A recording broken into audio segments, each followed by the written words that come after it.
안녕하세요. 김지영입니다. 안녕하세요. 유영경입니다. 요즘 세상이 너무 빨리 변하고 있잖아요. 그쵸. 네, 그래서 부모님들의 고민 중 하나가 진로에 대한 고민이 정말 많으세요. 많죠. 네, 도대체 우리 아이의 진로 교육을 어떻게 해야 될지 모르겠다. 이제 오늘의 주제가 사회가 변하고 있는데 아이의 진로에 대해서 어떤 생각을 가지고 키워야 할까요? 라는 게 이제 오늘 부모님의 고민입니다. 정말 이제 사회가 바뀌면서 진로 뭔가 뭐 직업의 세계도 바뀌고 있고 뭐 이러다 보니까 고민이 많으실 텐데 이런 생각을 먼저 해보면 좋을 것 같아요. 과연 우리 아이들은 뭐 만약에 어머님이 지금 진로를 생각하신다면 그 진로대로 나중에 컸을 때 그렇게 살게 될까? 네. 아닐 것 같아요. 아닐 가능성이 많죠. 네. 네. 현경 선생님은 어떠세요? 어렸을 때 내가 꿈꿨던 진로대로 지금 살고 계신가요?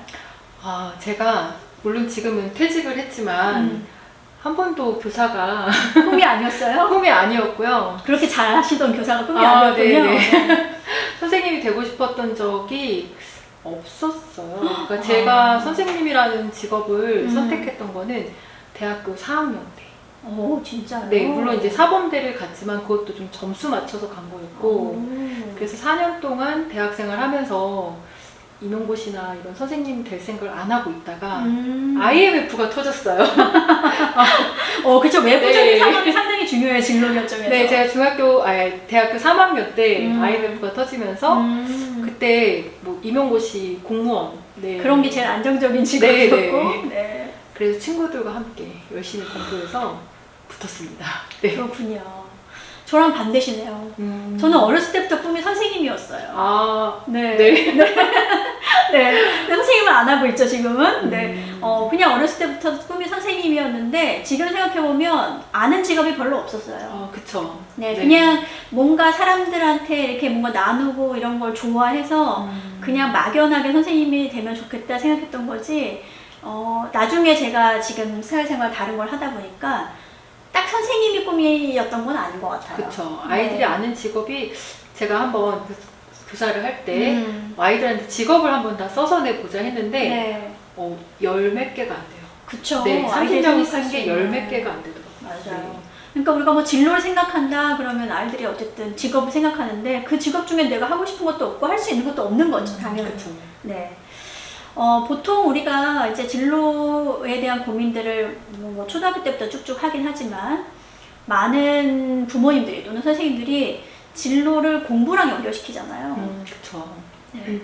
공부랑 연결시키다 보니까 뭔가 공부를 잘 하는 것이 진로를 잘 얻을 수 있는 뭐 단서가 되는 것처럼 그렇게 생각을 하는데, 생각해보면 뭐 현경쌤도 그렇고 저도 그렇고 진로에 대한 단서를 얻은 건 공부로부터 얻은 건 아닌 것 같아요. 그쵸. 제가 아이들한테도 하는 말이 진로를 위해서 공부한다기보다는 좀 어떻게 보면 FM일 수도 있지만 공부를 많이 하게 되면 진로를 선택할 수 있는 폭이 넓어지는 거다. 그렇게 얘기하지 그 공부가 진로의 목적은 아니다. 라고 전 얘기를 해주거든요. 네, 그쵸.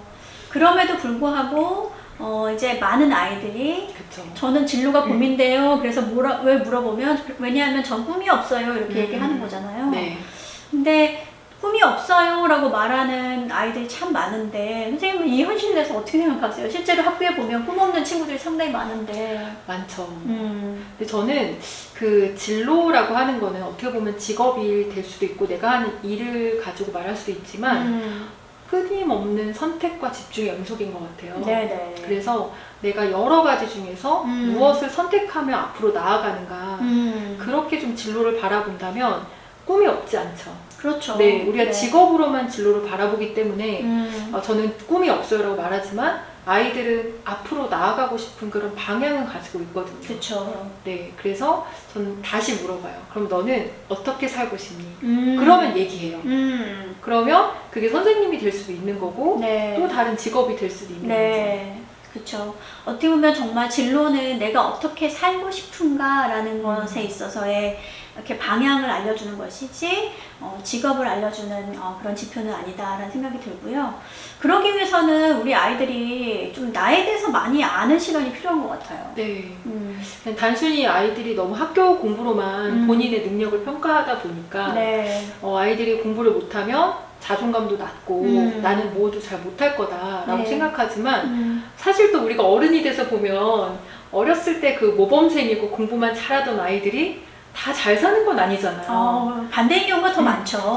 네. 그러니까 막 네, 말썽 맞아요. 피우고 뭐 자기가 좋아하는 거 막 열심히 하던 애들이 결국 나와서 자기 네. 커리어를 되게 잘 만든 케이스들이 많잖아요. 네, 네. 그래서 제가 아이들한테 해주는 말이 선택지가 참 많다. 한쪽 문이 닫히면 다른 쪽 문이 열린다. 그걸 꼭 기억해줘라. 네. 그리고 저 역시도 대학교 들어갈 때 제가 성적에 맞춰서 사범대를 가긴 했지만 그때 제가 가고 싶었던 데를 못 갔거든요. 네. 다른 문이 열렸더라고요. 네, 맞죠. 네, 그래서 이렇게 여러 가지 문이 있다라는 걸 아이들이 안다면 내가 좀 더 다양한 선택지를 가지고 좀 폭넓게 생각할 수 있지 않을까라는 생각을 합니다. 네네. 그래서 요즘에 진로 교육에서 진로 탄력성이란 말을 많이 네. 얘기하고 있죠. 그러니까 우리가 어떤 정해놓고 진로를 가는 것이 아니라 아이들이 그때 상황에 맞춰서 이제 뭔가 탄력적으로 자신의 직업을 변화시키기도 하고요. 네. 네, 새로 만들기도 하고요. 이런 이제 마인드로 아이들이 세상을 살아가야 되는데, 그래서 이제 제가 아이들에게 해주고 싶은 얘기는 뭘 요리할지 요리를 정하지 말고 먼저 요리를 정한 다음에 막 재료를 찾으려고 하지 말고 내 재료가 뭐가 있는지를 꺼내서 보고 그걸로 내가 무슨 요리를 만들 수 있을지 생각해 보면 좋겠다. 네, 이렇게 뭔가 진로에 대한 설명을 해주는데, 왜냐하면 자꾸 무슨 요리를 만들어야겠다. 그러니까 예를 들어 무슨 직업을 가져야겠다 생각하면 내가 가지고 있는 게 하나도 없어 보여요. 그렇죠. 자신감도 없고. 근데 내 안에 뭐가 있을까? 난 뭘 좋아하고 뭐에 흥미가 많고 뭘 했을 때 성취감을 느끼고 이런 것들을 찾다 보면 사실 내 안에는 되게 재료가 많거든요. 네. 그래서 그런 재료를 가지고 어떤 내가 상황에 놓였을 때 거기서 내가 잘할 수 있는 어떤 영역을 만들어가는 그런 생각, 그러니까 뭔가 디자인한다, 진로를 디자인한다, 이런 생각을 가지고 아이들이 뭔가 진로를 꿈꿨으면 좋겠다, 이런 생각이 들어요. 네, 박사님 말씀 들어보니까 저는 그 생각이 들었어요. 아이들이 처음부터 한 번에 멋진 차를 만들 수가 없거든요. 그쵸. 일단 달리고 싶은 거예요.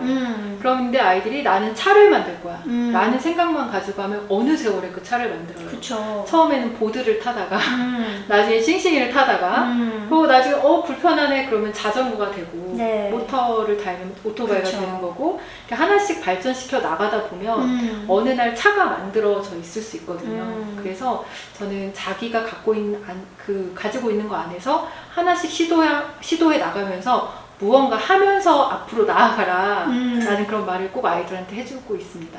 맞아요. 네. 그러니까 아이들이 이제 꿈이 없다고 생각하는 아이들의 그 단점 중에 하나가 꿈이 없으니까 지금 아무것도 하지 않겠다라고 네. 생각하는 경우가 되게 많더라고요. 근데 그런 생각보다는 지금 내가 할 수 있는 것들을 해본다라고 생각하면 좋을 것 같고, 이제 부모님들은 좀 어떤 생각을 갖고 아이들에게 좀 이런 것들을 안내해주면 좋을까라는 얘기를 해봤으면 좋겠는데, 아까 이제 선택과 집중 네. 하셨잖아요. 아이들이 결국은 계속 삶에서 어떤 기회가 올 것이고 또 그 기회를 가지고 자신의 진로를 만들 것이고 이런 데마다 가장 중요한 게 주도성이고 선택하는 힘일 것 같은데, 이런 힘을 키워주려면 좀 어떻게 부모님들이 하면 좋을까요?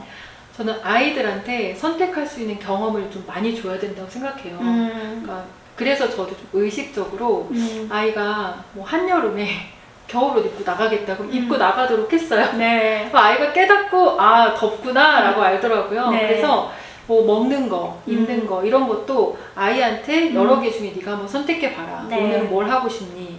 근데 이게 결국에는 또 자기주도 학습하고도 연결이 되거든요. 그렇죠. 맞습니다. 네, 우리가 이제 엄마 주도 학습을 하면서 우리 아이는 자기주도 학습을 한다고 착각할 때가 되게 많아요. 그래서 아이가 오늘 나의 계획, 오늘 나의 삶을 스스로 선택하고 만들어가는 것, 그게 네. 진로 지도의 시작이 아닐까 하는 생각을 합니다. 네.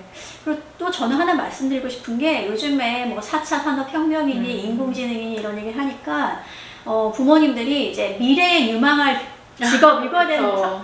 상당히 많은 관심을 가지면서 그러면 우리 아이를 이과에 보내야겠다, 뭐 코딩을 공부를 시켜야겠다, 이런 생각들을 많이 하시는데, 물론 그런 사회 변화를 아는 것도 중요하지만 결국 진로를 디자인하기 위해서는 바깥에 두는 시선보다 아이에게 두는 시선을 더 많이 두셔야 된다는 생각이 들어요. 네네. 네.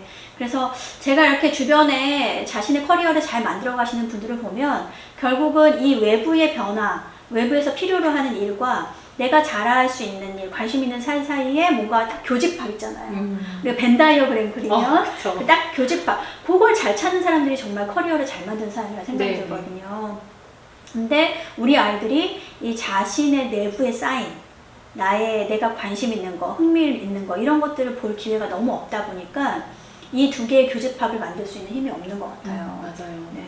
그래서 너무 그렇게 유망한 직업을 네, 너무 쫓지 않으셨으면 좋겠다. 네, 네, 그 네. 말씀도 드리고 싶습니다. 네.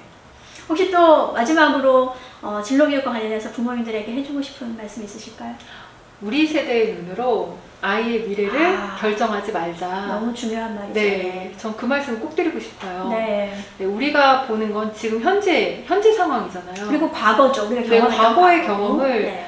정말 제가 과거에 경험했던 것은 한 30년 후를 살 우리 아이들에게 엄마는, 아빠는 옛날에 이랬어. 정말 라떼를 계속 준다면 우리 아이들이 얼마나 힘들까요? 그쵸. 그래서 우리의 눈으로 아이들을 재단하지 말자. 네. 라는 말씀 꼭 드리고 싶습니다. 맞습니다. 네. 진로 교육에서 정말 중요한 포인트일 것 같고요. 또 우리 아이들이 살아갈 미래는 우리처럼 뭐 한 가지 직업을 가지고 계속 평생을 살아갈 것이 아니라 계속 직업을 바꾸면서 살아갈 그런 시대이기 때문에 좀 새로운 눈으로 네, 보시고 좀 새로운 가능성들을 많이 생각해 보시는 그런 태도를 가지시면 네, 좋을 것 같습니다. 오늘 이 변화하는 시대에 어떻게 진로 교육을 해야 할지에 대한 고민을 함께 나눠봤고요. 또 다음 시간에 다른 주제로 찾아뵙도록 하겠습니다. 감사합니다.